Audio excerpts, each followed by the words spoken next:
So if you'd like to introduce yourself and tell me a bit about yourself. Okay, my name is Jason McAvoy. I'm originally from Belfast, but I've been living in Dublin for almost 5 years. So I moved here 5 years ago when I met my husband. He's from Venezuela, so we decided to both come to Dublin, live in Dublin. I work for Aviva, so I work for Aviva Life and Pensions. I've been with them for the whole time I've been here, and we decided to live in Dublin city centre because we love this area. And why did you decide to host Airbnb? When I came to Dublin, we had housemates living with us, and then I started to hear all about the Airbnb, and it was getting very popular. And I had some understanding of what Airbnb was because I kind of knew about couch surfing before. So I done some research into the Airbnb, looked at it, it was becoming a phenomenal, and it was a good way of earning an income to help us supplement our rent here. Because this is a 2-bedroom. We use one of the bedrooms, the other bedroom we rent out to hosts all year round. So hosts from all over the world, and that income we use to supplement our rent because the rent in Dublin is very expensive. And why Airbnb specifically? So when I was doing the research, obviously Airbnb was becoming a brand. It was everywhere, everyone was using it. Obviously I've done a lot of research into Airbnb and what the app could do and what the app couldn't. So the app is excellent, so everything's done through the app. Obviously you just put up your profile, all the bookings are done through the app, the income is collected through the app. Airbnb show you all your transactions, you can go in and download the transactions and PDFs, etc. And also their service is excellent. If you have any issues with a guest, any issues with the booking, you can just ring them and they can sort it out over the phone for you. So the company as a company is excellent as well. And what do you think are some of the main challenges of being an Airbnb host? Well, there can be many challenges. We've been doing it now for 3 years, so this is our 3rd year, and generally we've had no issues, no problems with our guests. But obviously the world and people are getting more demanding, so when guests come, they can be demanding. So you can have very early check-ins because me and my partner, we both work, we have full-time jobs. We're up at 6, 7 in the morning, we're out to work, we're back in the evening. So when you have got like early check-ins, you have people coming here landing in Dublin at 6:30, 7:30 in the morning. You don't want them walking around Dublin, so you have to check them in. There's also people coming in late flights at night, 11, 12 o'clock, so you have to sit up and wait and check them in as well. Going back to Airbnb are very good because if you have any problems or any issues, you give them a call. And also the app, they impose quite strict rules, and as long as you impose those rules, the guests follow them, you've got very smooth bookings and check-ins and check-outs. So like anything, there is challenges, but it's how you manage them.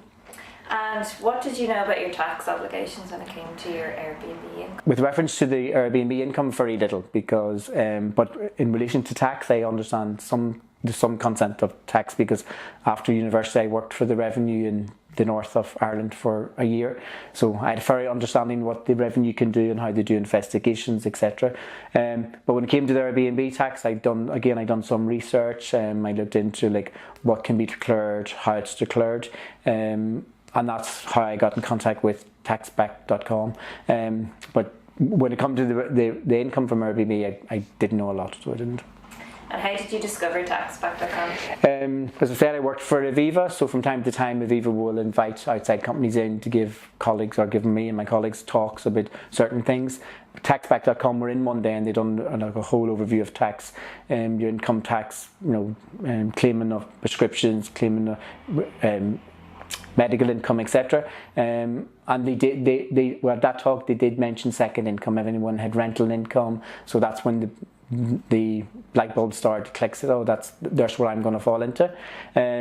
Also, the Airbnb, when you go onto their website, they have a really good relationship with taxback.com. So I've seen it on there, and also in social media like in Facebook. So I'd seen it in quite a few places. So I was beginning to get very familiar with the company.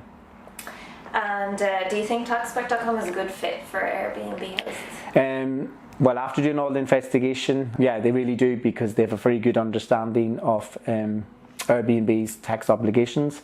They're based in Dublin. The relationship we have with them is very good, because if you have any issues or any calls, you can just give them a call. And they're at the end of a phone, at the end of an email, and they're able to sort out all your tax. And what are the main things you liked about taxback.com service? we did, obviously I knew that we had to declare our income and had to sort out our tax returns, and I wasn't familiar on how to do that. So when I phoned taxback.com, I spoke to someone in the company.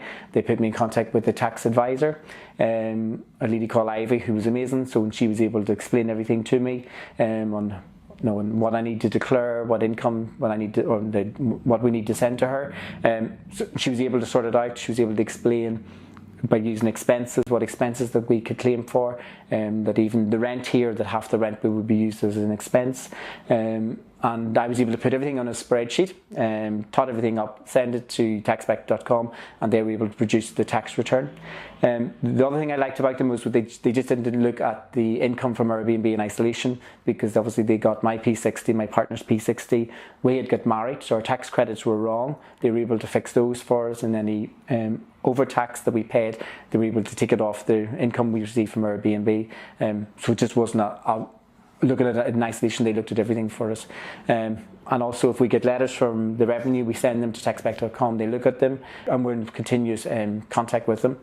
The other thing we didn't discover is when we submitted the first tax return that you need to pay the liability, obviously, for the past year, but also the preliminary tax for the next year. And not everyone has that money sitting in a bank to pay. So when I spoke to Ivy and taxback.com, she advised me to contact the revenue to explain that obviously that you were happy to pay the preliminary tax, but that could you pay it monthly as opposed to a one-off payment. I done that, and then Ivy set up the DD every month for us, and it was paid by the end of the year.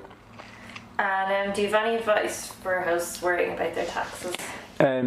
First thing is not to worry, because it's not a big issue, but unfortunately tax is one of those things that we have to pay and we can't get away from. My advice would be to declare the tax to the revenue, but do it through a company like taxback.com, because we have a very good relationship with them. They sort everything out. They work out the tax for you. They take away that fear, take away the stress, and everything's done, and it's done correctly. Do you have any other tips about keeping guests happy or requesting reviews or anything like that? Well, we've been doing Airbnb this is the third year we've been doing it, and it's something that we really enjoy, because it means we don't have housemate all the time, and obviously with Airbnb we can choose when we want guests, when we don't want guests on it.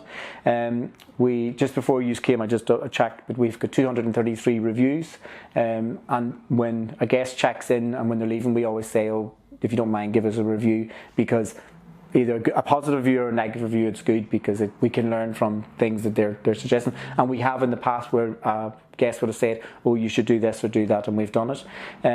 We've been super hosts, which we're proud of, and that's based on the amount of reviews that we've done, the scores we've got. And keeping guests happy is, we put together a pack. When guests come to us, we have a full pack for them, which shows them all the tourist attractions, the eating out, going out, top 10 free attractions in Dublin. So obviously we go through this with each guest, and that tends to keep them happy, because they know exactly what they're doing.